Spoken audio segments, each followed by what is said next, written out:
আসসালামু আলাইকুম, কেমন আছেন সবাই? আশা করছি অনেক ভালো। আলহামদুলিল্লাহ আমরা অনেক ভালো আছি। তো আজকে অনেক দিন পর চলে আসছি হচ্ছে কাচ্চি ডাইনে। হঠাৎ করে মনে হলো অনেক দিন ধরে কাচ্চি খাই না, তো আর কোথায় যাব, হাতের কাছেই ছিল হচ্ছে কাচ্চি ডাইন। ভাবলাম এখানে একটু ট্রাই করা যাক। আর এই তো আমাদের কাচ্চিও চলে আসছে। এটা 1:3 যে প্যাকেজটা, সেটা 6 পিস মাটন আর 3 পিস আলু, এটাই। তো এই তো আমি আমার খাবারও নিয়ে নিচ্ছি, খুবই বেশি ক্ষুধার্ত ছিলাম।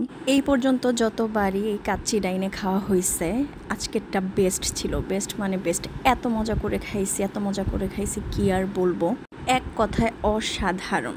এখন ভিডিওতে ভয়েস দিতে আমার ক্ষুধা পেয়ে গেছে, যে এখন পাইলে আবার খেতাম।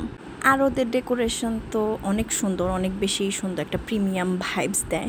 এখন একটু নেগেটিভ সাইডে আসি। আমরা যাওয়ার পরই ওদের বিদ্যুৎ চলে গেছে।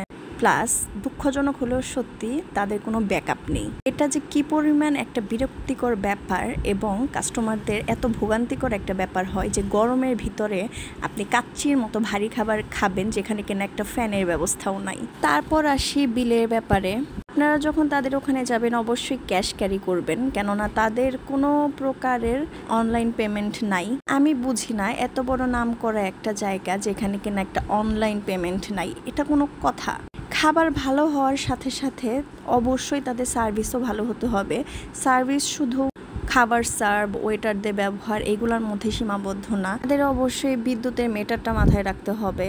আর অনলাইন পেমেন্ট সিস্টেম, এটা তো একটা নর্মাল বিষয়, বাট আমি বুঝতেছি না ওনারা কেন এই সার্ভিসটা এখনও চালু করেন নাই। খাবার তো তাদের অবশ্যই অসাধারণ, প্লাস ওয়েটারদের ব্যবহার, সার্ভিস সবই খুব ভালো। বাকি উল্লেখিত ওই বিষয়গুলোর প্রতি যদি তারা নজর দেয় এবং সেই ওয়াইজ কাজ করে, তাহলে আমি মনে করি সাভারের মধ্যে বেস্ট কাচ্চি খাওয়ার প্লেস হবে এই কাচ্চি ডাইন। তো সবাই ভালো থাকবেন, আমাদের জন্য দোয়া করবেন। দেখা হবে পরবর্তী কোনো একটা ভিডিওতে। আসসালামু আলাইকুম।